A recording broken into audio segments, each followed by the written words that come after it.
We are here to talk everything, anything about writing technical books in Python.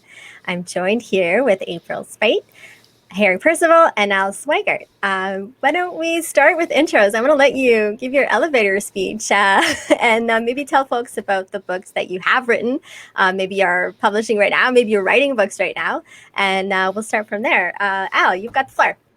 Oh, yeah. Hi, I'm Al Sweigart. I'm mostly known for writing Automate the Boring Stuff with Python. My latest book is right here, Beyond the Basic Stuff with Python. And all of my books are available under Creative Commons licenses, and so you can read them for free online at inventwithpython.com. Hooray. All right, Harry. Hi, yeah, so I'm Harry. I've written 2 books. One is called Test-Driven Development with Python, and the second one's called Architecture Patterns with Python, with my colleague Bob. They're both on O'Reilly, but they are also both available under Creative Commons licenses, so you can find them at obeythetestinggoat.com and cosmicpython.com. Yeah, that's it. I mean, people like them, I hope. And if you haven't read them, you should read them right now. You don't have to pay for them, but I'll really be delighted if you did, and things like that. Glad to be here. April. Yes, hi everyone. My name is April Speight. I'm the author of Bite Size Python, Introduction to Python Programming, and I'm also right in the middle of authoring my second title, which is Visual Studio Code for Python.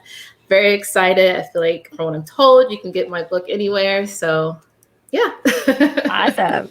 So I'm going to start straight out because I think a lot of folks have this idea of just like, hey, maybe one day I'll write a book. And I'm super curious about how that idea goes into this, like, oh my God, I'm actually writing a book. Like, well, where do you go from that idea to action? Lots of people have the idea. How does that moment for you happen when you actually started actioning on that idea? You want to go in? Let's go in reverse order of introduction. Yeah, April that's a great idea. Yeah, for me, I think my path is a little different than most. I had no intention of writing a book, to be honest with you. I had planned to do YouTube videos, but my publisher, well, my acquisitions editor, he found me on YouTube and sent me a message and had inquired if I ever thought about writing a book. So I said, sure, I can do that. And before you knew it, I had a contract and I signed it. All of the outline I had planned for my YouTube videos, I just went on ahead and transitioned that for the outline for the book. And that's honestly how it happened for me. Mm-hmm. My first sort of proper programming job, when I worked for a real company, one of the previous people who'd been at that, I knew him because he'd written a book. It was Michael Ford. So I knew Michael Ford's name from having written a book. And I think that's what planted the idea in my head that maybe people who work at this company write books sometimes. And so that's, I started writing blog posts and tutorials and things. I think everyone, lots of people have done that. But how it actually turned into a book is that somebody called me. Somebody emailed me and said, oh, hey, I'm trying to write this book called Advanced Python Techniques, and I thought you might want to contribute a chapter. And I'd been doing proper programming for about 3 years, maybe less. And I was like, I can't do advanced anything. And he's like, oh, okay. And I was like, but I do have this pipe dream that one day I could write a book that would be a little bit like my blog posts that I have on Django and test-driven development. And he goes, oh yeah, like what? Tell me more. And I go, well, it would be like a guide to Django, but with TDD. And he goes, yeah, fine, that sounds great. Let's do that instead. Go, write me an outline. That's how they get you. And so I wrote an outline, and in the end, I didn't go with them because they're a traditional publisher, and they weren't up for the idea of Creative Commons. And at the time, I was a spokesperson for the Pirate Party UK, or at least in the press. I was the press spokesperson, right? Yeah. And so I couldn't be seen to be I couldn't be seen to be sitting here suddenly going, copyright is the best thing ever. So, and besides, I thought, it's just nice if I can to publish something like that. And so then I looked around for a different publisher, and O'Reilly came along, and yeah, I got more stories, but I'll stop now. Yeah, I guess I'll go. I suppose it was 11 years now. Wow. Wow. My girlfriend at the time was a nanny for a 10-year-old who I guess is now in college. That's weird to think about. But he wanted to learn how to code, and so he asked her to ask me if I knew of any tutorials or anything like that. And I said, sure. And the thing about the internet, though, especially back then, was there's lots of information out there, but it was hard to find, just hard to collect it all into one place, and not a lot of it was really appropriate for absolute beginners. So I started writing a tutorial that just sort of ballooned into a book that I had online. And I really just wanted to recapture the magic of these old books that I had read on programming as a kid. I was really fortunate to be like one of those kids with like the Commodore 64 type computer. And these books just had like the source code to some games, and they explained the code, but I didn't really pay attention to that. And I also had reference manuals, which I couldn't understand at all. I thought, it'd be great if you just had small programs in a book. And so I sort of just copied that style, and people liked that. So I wrote another one like that, and then another one. And then the fourth one, I went to No Starch Press about publishing it. And that was Automate the Boring Stuff with Python. And yeah, I really wanted to have it under a Creative Commons license, just like my other books. A lot of tech book writers are really worried about having their book pirated, and they should be, because your book will be pirated no matter what you do. So you might as well put it under a Creative Commons license. Copyright doesn't really protect you against that. But Creative Commons will protect you, and this is the thing that I really need, is protect you from other people just taking it and selling it themselves. That's your real problem, and not so much just random strangers downloading the book and maybe reading it, because maybe they wouldn't have bought the book anyway, even if they couldn't get their hands on it. But yeah, and now I have that as my full-time job. Was that first book, was that Invent Your Own Computer Games with Python? Yes, yeah, and No Starch Press eventually published a new edition of that as well. Yeah, I recommended that book to so many people. Kids and adults. Invent Your Own.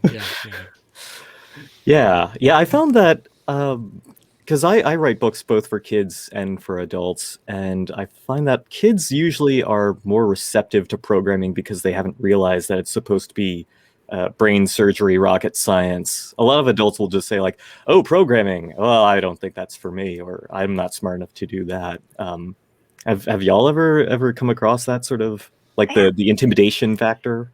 April, for like your book is kind of geared towards beginners and families as well. So I'm super interested in your take on. So I will say, for me, even though my first title is for children, what I found is that a lot of adults also purchased the book. And the way that I framed it when speaking with people is that, yes, it's written for children. The examples also are more relatable to them, but I also wrote it in a way that anyone that's like a parent or a guardian or a teacher that's using that book, whether it's to help, their child learn, it's also written in a way so that way the adult can also help out without feeling like they don't even know what they're looking at. So I found that to be really helpful. But then also I've come across a lot of folks that also wanted something that wasn't too technical jargon filled in terms of book, and they just wanted things explained in a super simple way. And so I've found that a lot of that group has also purchased the book. So I'm happy to have been able to appeal to both sides of that audience. And now my second book, it's not for beginners. That one is more for IT pros. So I will definitely make sure once that one is available that, folks kind of realize that there is some knowledge that you need to have. There are some things that I do provide overviews for in the second book, but for that one, it's almost like, okay, you know the basics of Python now. And now if you're looking for an editor, Visual Studio Code is a good choice. So that flows into that. So yeah. What is that we come back to? What is the fundamental, I guess, difference in writing a technical book versus just writing in a blog or writing that's, I guess, less code specific? Like, is there just a different approach? Do you really have to be cognizant about your, what you have in common sense knowledge and making sure that others may not? Like, what is the biggest challenge, I guess, in writing technical books on the technical core piece being the important part? I can start to answer that. Oh, No, yeah. pass the floor to someone Sure. else. Yeah, for me, the first book assumed no knowledge at all. Okay. I mean, assume that you can turn a computer on, but beyond that, there was nothing else assumed of the person that's reading. So being able to introduce the concepts in a way that I'm able to add in the actual technical like wording or phrasing for different aspects, that is where things start to get a little more ensuring that what I'm saying makes sense for the reader. For the first book, initially, I started to struggle with that a bit because when I first started doing YouTube videos and blog posts before the book, it was more so, I don't know, it was a different audience. They weren't children per se. So then when I started writing for children, I really had to put myself in the shoes of realizing that I have no tech knowledge. I was fortunate because my my editors had children that were that age. And so they were having their children read the book as I was turning in chapters. And their children was very, very honest to say whether something did or didn't make sense. So that made a big difference. Now, heading into the second book, it was like night and day because now I ran into issues trying to understand scope and as well as what the reader does and doesn't know. And so there it starts to get a little tricky, but I'll say it's been a learning process overall. Yeah, for me, I always sort of saw making books as opposed to blog posts or videos as the main appeal of a book is that you have this entirely self-contained reference and all of the information that you need to know. The person buying the book can rely on the fact that you won't have to start Googling other things outside of the book all the time. They could just take it with them to a desert island. That's the sort of thing that I try to put into my books as well, because I get this a lot. A lot of people say, well, are books even a thing anymore, really? They Like are we a have thing. YouTube videos and Yes. such. And of course, oh yeah, books will probably be eternal, maybe, hopefully. I don't know. Hopefully. Yeah, I've learned the hard way I need to stop trying to predict the future. But the main strength of the book, besides, battery life, is that they can be a completely contained bit of knowledge there. And the reader can be assured that they don't have to know all sorts of other things unless it states like, oh, you should know this and this and this at the start of the book. Yeah, I think courses, and I totally agree with you in that self-containment, I think, is a lot of reason I hear people kind of picking up technical books as well. I guess when it comes to, it sounds like having a really good outline and a set scope, like there is some limitation of scope that you need to do. Like Harry, did you find that when you're planning to write your latest book, like you really is it usually outline first to kind of help limit scope and I guess think in the back of your mind about the audience all the time, or how do you approach that? Yeah. I mean, on scope, I guess, one thing that worked for the first book at least was to approach it a bit like an agile project and think of it as a backlog and think, right, well, here's all the things that I'd like to talk about. And you can vaguely prioritize them and put them in an order.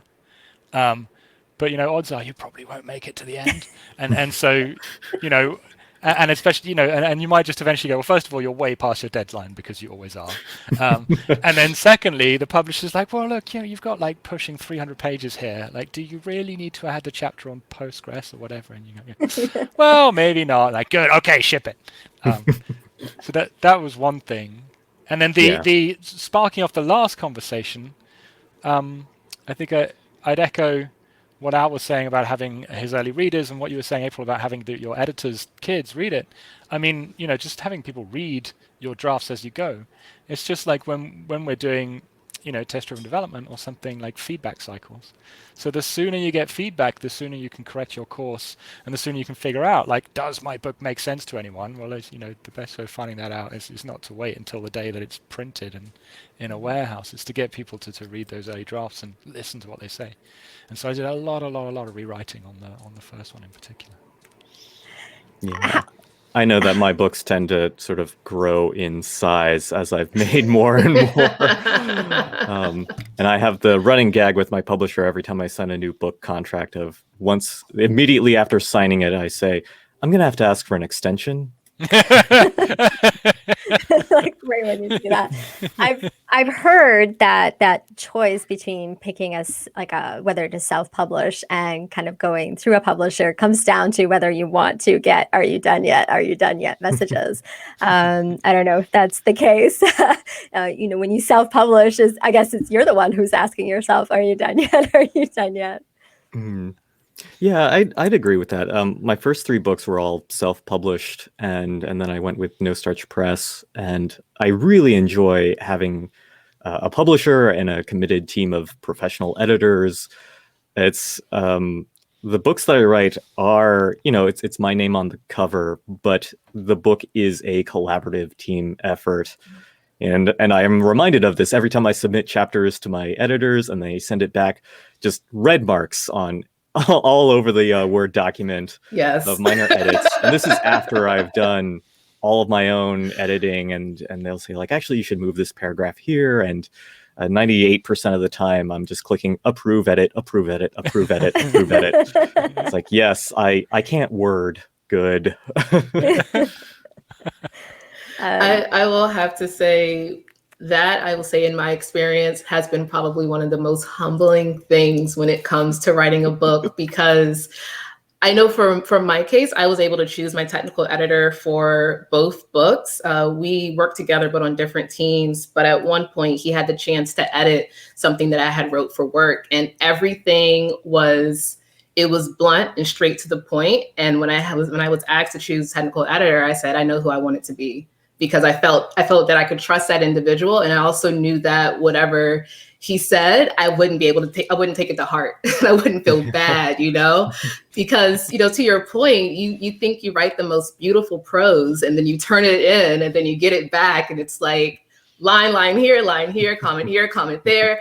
And it can get to your emotions if you let it really get to you. But also recognizing my actual manager at work, because he's written books, he put it in a way whereas everyone wants to see you successful. So the feedback's not to tear you down, but it's because everyone wants to see that title be a successful title. And that's been the thing I've kept in my head every time I turn in a chapter and I get the feedback.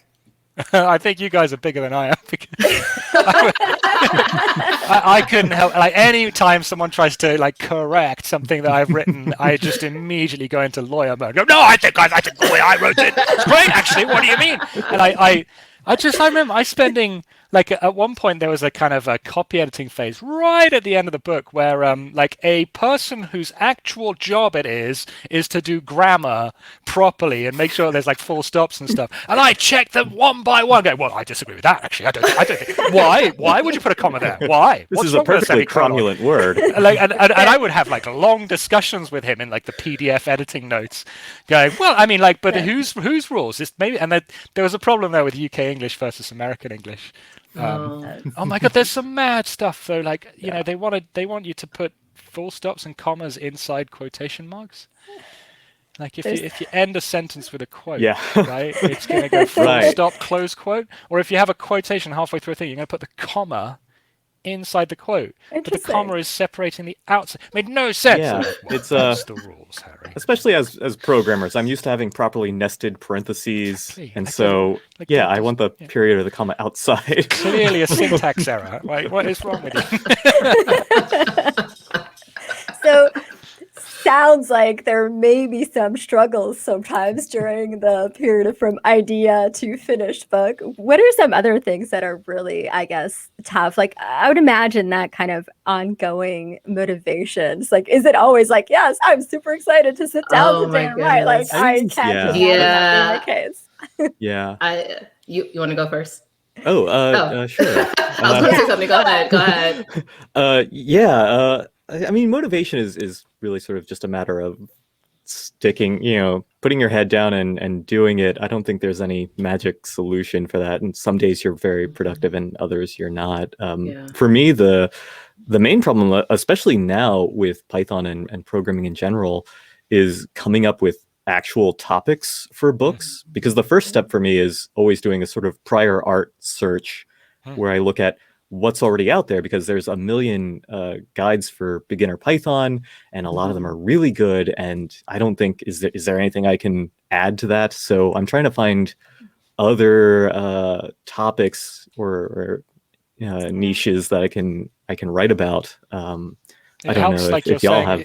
It helps if you feel like there's a need for this book, and that there's an Right. audience out there that really wants to read it. That'll help motivate. Right. And also one that's large enough too. Yeah. The most amazing thing is just you all just answer the question I was going to pose from the chat, which was about, hey, do you think that the beginner space is really crowded, and if there's a market for more intermediate level books? And here you are. You've already answered the case. I don't know if April has some more insight into that as well. I'll initially answer the motivation piece, and then I'll touch upon that. Definitely. So for the motivation piece, someone actually recently asked me on Twitter, like, how do I stay motivated? And I said, well, I have a contractual agreement that will keep me motivated to write, whether you do or don't want to. So that's honestly how I like the writing piece, but also at the end of the day, if I'm being honest, that there is a big enough component.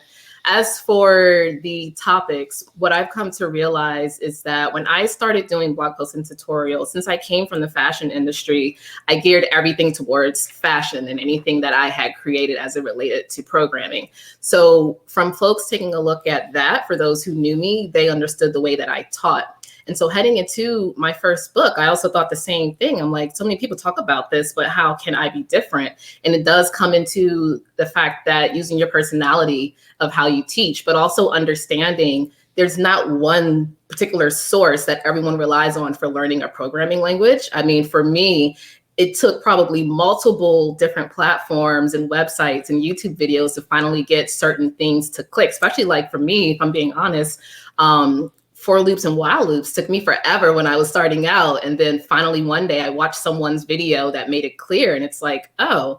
And so I say that to say there are very different ways to teach things, and not everyone learns in the same way. So I think that's also something to realize if you do decide to publish something, especially at the beginner level. Just know that you have a voice, and the way that you present the material might be the best way for someone to actually grasp the concepts or the topics. I always ask about struggles, but I'm also really curious about what is the funnest parts, because I mean, you're writing this. It's not just like nothing but bad things going on. You're obviously doing something for yourself. You keep writing more books, so something is working. Harry, what's the funnest part of the legions of adoring fans? Are you joking? Oh my God. That's how you make the big bucks, writing books and groupies and yeah. Oh wow, so many attractive chaps and ladies throwing themselves at me now. I'm already married, everyone. I'm sorry. I'm already married. But I mean, it is a big deal, like, because you do make that connection with people. So that really helps. If you're writing online, or you've got like a comment section, you're going to get like regular interactions from people, and especially as the book is taking shape, and people are genuinely asking you questions, saying, I do not understand what you were trying to do here, and you're trying to rephrase it for them, and eventually people get it, and they're like, oh right, thank you so much. And yeah, I mean, I've had lots of emails from people saying that your book really helped me do this or do that, or and that, I mean, you're not in it for the money. I mean, I've never self-published a book. If you self-publish a book, you might get to keep like 80% of the cover price. And I don't know, maybe Al and April are much better negotiators than I am. But basically, if you're buying my book for $50, right, I get about $2, okay? So there's a nice check at the end of every month, and it buys me like a restaurant dinner or two that I wouldn't otherwise get, but it is not going to pay my bills, What's your funnest part, Al? What's the funnest part? You've been writing books for a while, so. Oh, I mean, the things that Harry talked about, but also something that is I get an odd source of enjoyment out of is reading the 1-star reviews on Amazon for my book. These are great. There are no 1-star reviews for Al's books. There are none. Oh, there are. Some of them are completely off base. Like one person said, like, they don't talk about how to log into Gmail in this and blah blah blah. And then you can post replies to people's reviews, and I just post the reply of like, I cover this exact topic on page 273 or whatever. But and then every once in a while the bad reviews will actually point something very legitimate out that's like, oh, yes, I see. So haters are gonna make some good points sometimes, I guess. I will say for me, specifically my first book, the two most fun things. Sorry, I think there's like a police car behind me, but yeah, the two things that have been the most fun for me, the first are all the illustrations. So I did all the illustrations from my book, and that really let me be super creative in how I wanted to present what all the kids in my book look like. The second for me is that growing up, I was like super duper nerd. So I read a lot and I really enjoyed all the textbooks that I've had in school. But the one thing I've noticed is that it's always the same generic names.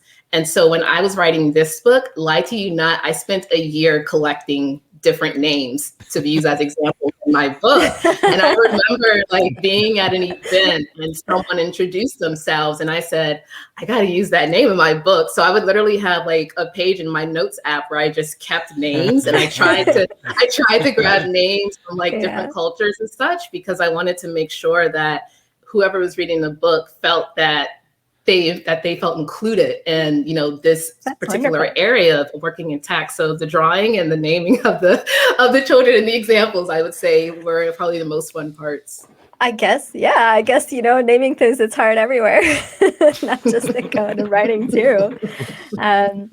There's a bit of topic, I think, in technical logistics that happens particularly important, I guess, when it comes to technical, is there's code. There's code that needs to be updated. And, and I guess, what are some platforms, technology, or, what do you actually use for putting the book together? Like, what are the logistics, I guess, behind Al, what do you use? What do you use to put the book together and, in its finished format?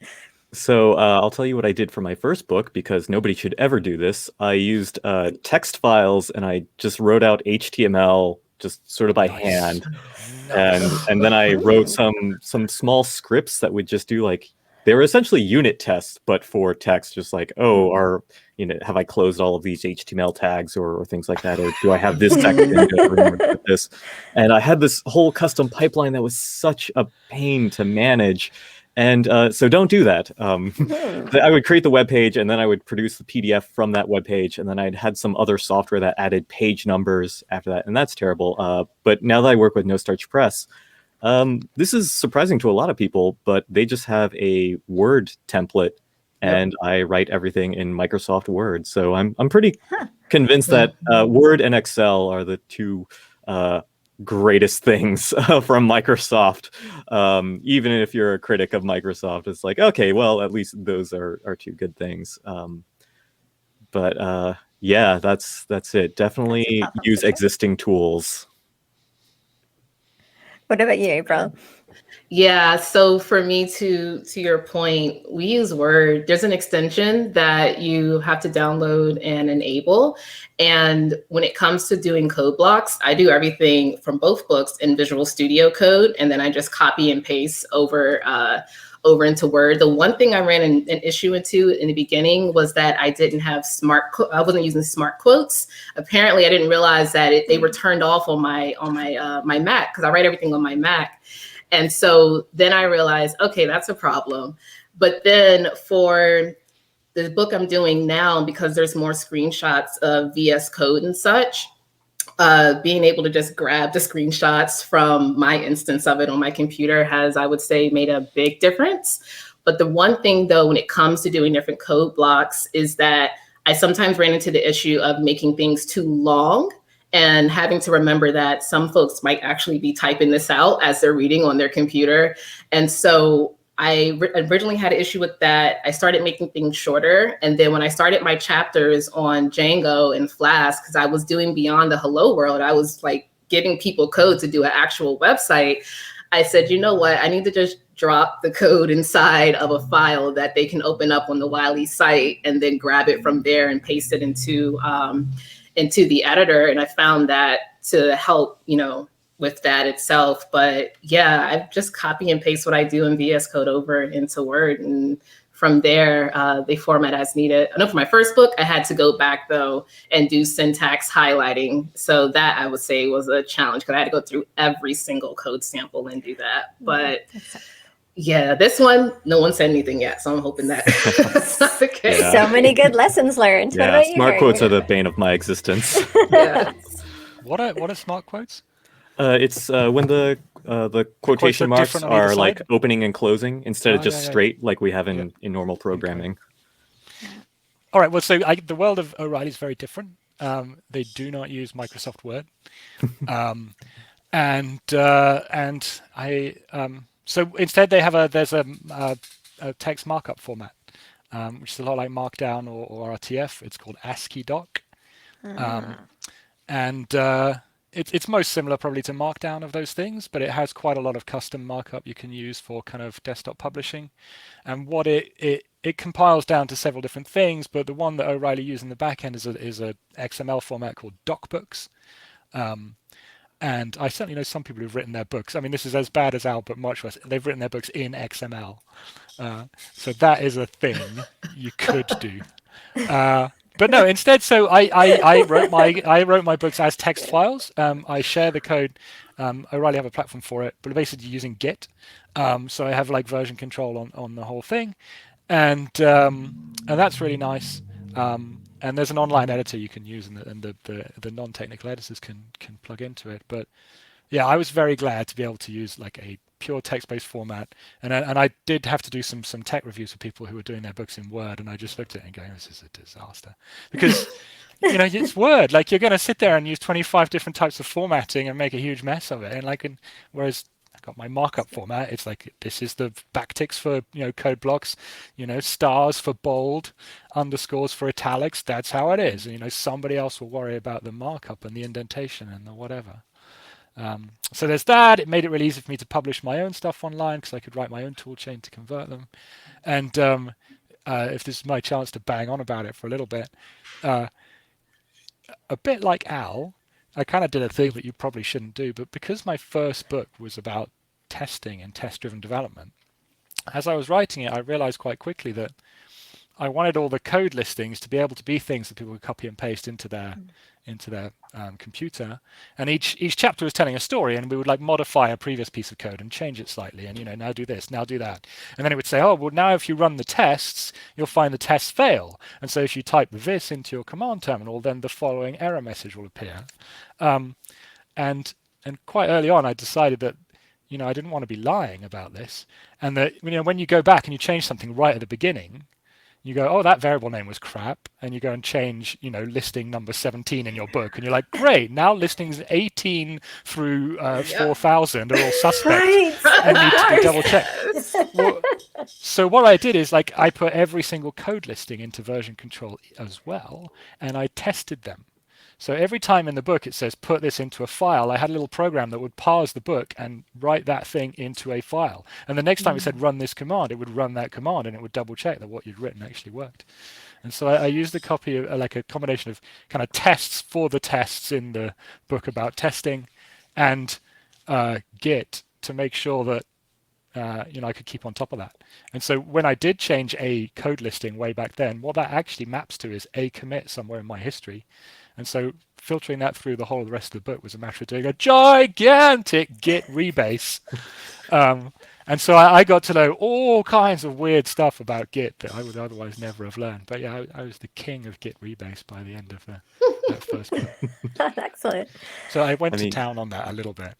Yeah, I use Git as well, but since I'm using Word documents, which aren't text files, I'll use Git for the source code, but then I'll just have sort of Google Drive as my backup in case I spill coffee on my laptop or something like that.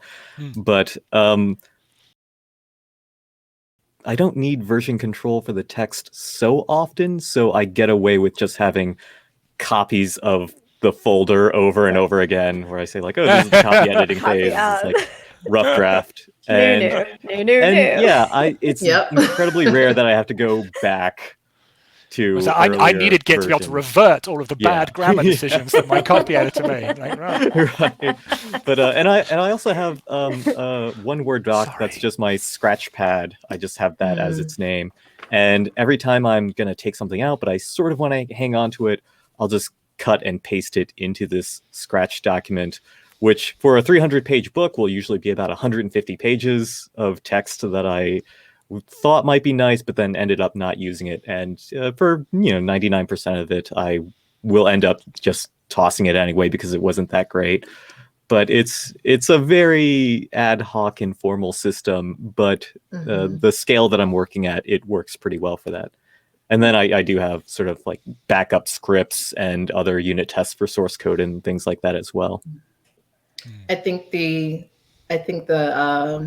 workflow that you two have, I need to adopt a new one, because what I've found as I'm editing a chapter, and you get new ideas of ways to like write stuff. And then when I go back to review my feedback, either my technical editor's like, where did this come from? And because I wouldn't change something, but I didn't change everywhere else. Or I'm thoroughly going through everything and also trying the exercises as they flow. And then I'm like, what did I even write? I didn't even write this. And then I end up having to go back and fix what I have. But also, I also have multiple folders of each project that's in the book too. So I can always refer back to that if needed. But I would say if I ever write again, I need to clean up that workflow a bit more so I don't run into that anymore. I'm curious to know what kind of things you can do to essentially keep your unique voice within the book. Like, how do you put some personality back into it? I think that, there's Harry, Cosmic Python and the goat. Like, is that part of kind of in tune and trying to keep that personality of a book alive? Yeah, it is. I mean, like, so I'm a clown, you can tell. And so I wanted to kind of keep that in the books and make sure that they had humor in them. And I was really flattered when the publisher said, like, so they're an American publisher, obviously.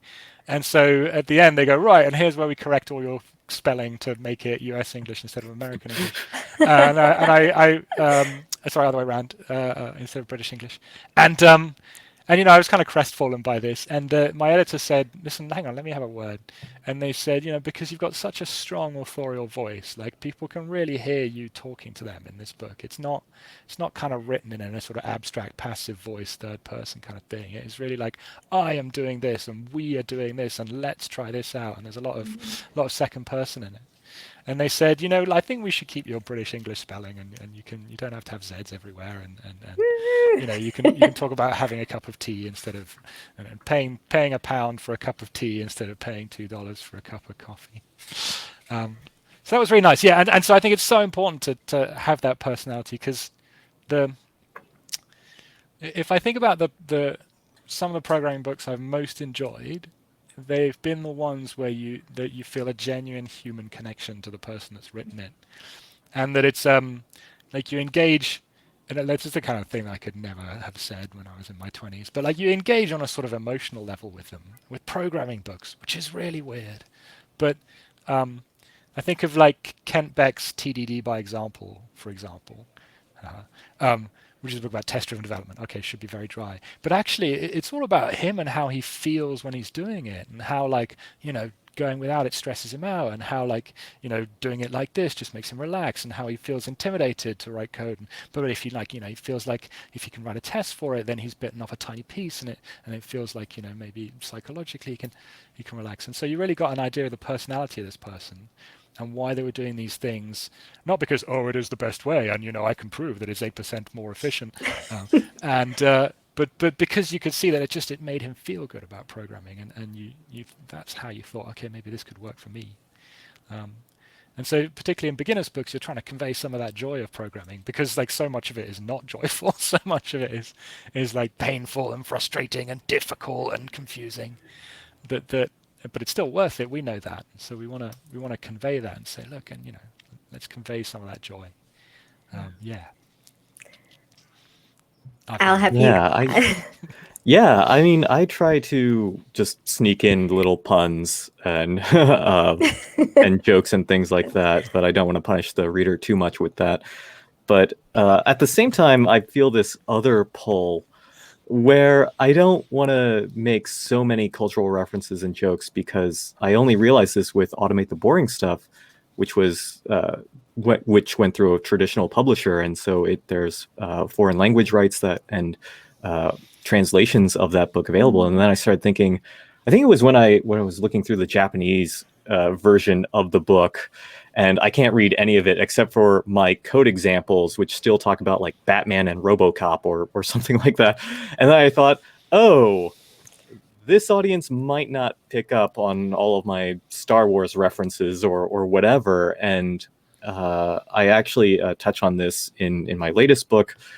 When you're coming up with variable names or names for functions and just names in general, that you sort of have to write your code as though it's being read by somebody who doesn't speak English as a first language. And so you want it to be plain and direct and polite and no humor whatsoever. And so I'm trying to balance this as I'm writing, where I want it to be funny sometimes and sort of just appeal to like universal jokes that everyone can enjoy, but at the same time remembering, what is this going to sound like when it's translated to another language, and especially for the code examples that I use. Yeah, that makes sense and super important. For me, for the first book, or the second book, the tone is like night and day compared to the children's book.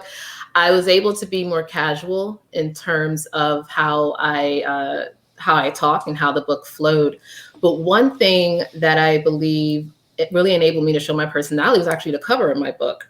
And so quick story about how that came to be. Initially, my publisher, their design team, did the original design for my book cover. And we reviewed it a couple different times. And my acquisitions editor, he came to me one day and said, you know what? I don't like the cover. And I was like, I could see that. And he said, so then I went and did some searches, and I found this artwork that you did. And I was like, I'd never shared my artwork at all with him.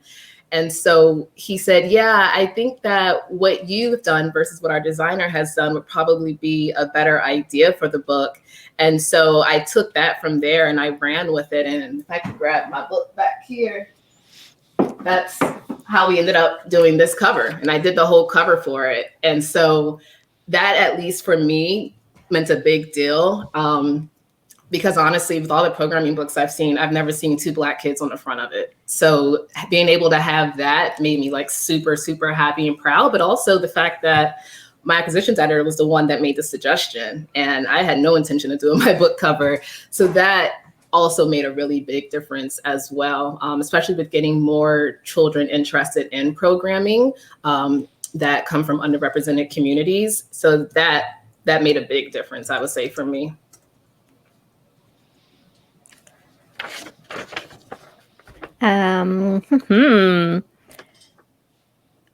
What's your favorite book that you've kind of modeled, like your favorite technical book that you kind of look and think, maybe this is the one I like, this is the one I kind of model things after, or this is the one that inspired me to kind of further my craft? April, what's your favorite book? I'm probably the worst example for technical books, because I'm honestly, I'm a visual person with regards to learning anything. I love videos. So that's always my preferred medium for learning. To be honest with you, I read a lot of fashion books. I'm still very much tied to working in that industry, but I more so like to model different folks who I've seen on YouTube and how they're teaching different stuff. That's more of how I was able to model the way I wanted to present what I did in my outline. No one in particular. It's just been more so a combination of things that I've watched online.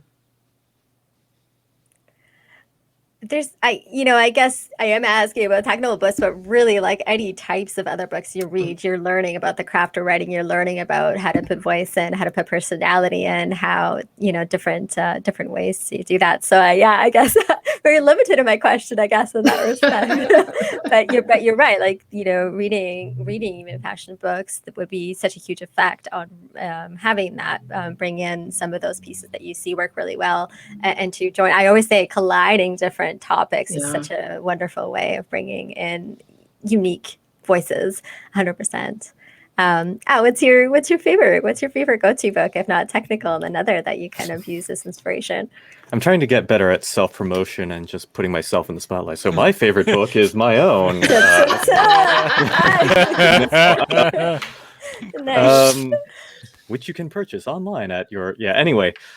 My favorite book, this is one I didn't find until I was an adult, actually, even though it was published in 1978, I believe, and it's called Basic Computer Games. You can find it at a website, atariarchives.com or atariarchives.net. But this is a book where it just lists the source code to over 100 different games and small programs in the basic programming language. And apparently, according to the person who wrote it, it was the first computer book to sell over 1 million copies, which is more than there were personal computers really sort of out there at the time. But what I really enjoyed about this book was that it didn't try to explain technical concepts like a textbook would. It just had, here's the source code to a bunch of games, and type it in, and copying it. The print is really, really tiny. Apparently, many of the games have a lot of bugs in them and didn't really work well. And I've looked through a lot of the games, and a lot of them just really weren't even all that fun. But there were a few standout ones that I found that I remember as a kid seeing on other people's computers or things like that. There's one where you're trying to ride a camel through the desert, and another was like a Mastermind clone. And I realized that these games had been copied from that book, from this 1978 book. And it just really struck me as if you create this resource and make it widely available, then that also inspires other people to work on the same sort of things that you enjoyed as well. You'll find that there's a lot of people out there who really want that content, and would just really appreciate having just a simple, plain example of something that they can play around with, even if they don't become software engineers or billionaire tech executives or things like that. Wonderful. Harry, you've got if you have an answer quick. So you're almost running out of time. I mentioned TDD by example already. That's great. I want to give a little shout out to Y's Poignant Guide to Ruby, which is like a guide to the Ruby programming language, which is almost useless because it's so extremely off the wall. Nice catch. Nice catch. And the guy is just tripping, or girl, and Y has got a secret identity. And it's just mad, and it's full of illustrations and drawings and stuff, and there's like space monkeys are involved, and then there's like but it was the same thing. He wanted to make it fun and dramatic, and look up to that. I've got a quick, maybe 30 seconds each. If there's any last thoughts, anything you want to be like, hey, this is the tip. If you know anything, this is it. If you want to jump in, otherwise we'll. One thing I've learned in general is if you think you want to write a book, be realistic about how much bandwidth you actually have in your life. It is very, very easy to say, oh yeah, I want to write this so that everyone can buy it and blah, blah, blah, blah. And then like a month in, things pop up and you haven't really considered that there's actually a life outside of writing the books that you hadn't accounted for. And it can all get very overwhelming. So before you sign that contract, really sit and think if you have time to do it, because the time varies. My first one was a year. My second one was less than a year. So just keep that in mind. I know some can take longer, but that's one thing I like to tell people. I'll probably jump to thank yous in case they rush me and I don't have to do it. I just really thank you so much for coming on and sharing your best practices, your tips and ideas, your the things that went wrong, so that new authors know not to do those things, and everybody can learn from each other. Definitely jump on the chat at the end and drop some bunch of links to your great books so that everybody knows the books that you've written. I'm sure everybody will be really thankful for that. So we really, yeah, this is great. But yeah, definitely, if you feel like writing a book, with April's caveats, be careful, it takes loads of time, but just go for it. You won't regret it. If you get to the end of it, you won't regret it. Yeah, you also just learn so much in filling in the gaps in your own knowledge. I always had some like basic definitions wrong until I actually wrote it down. I was like, oh, an expression is this, and this thing. And I thought, wait, is it?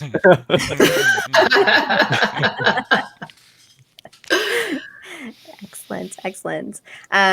Next up, we are going to have a fireside chat with Łukasz Langa and Dustin Ingram, and they're going to be chatting about using productive tooling, their favorite packages, their favorite tools, and workflows for more advanced Python development. And so definitely stick around for that in a few minutes, I guess. And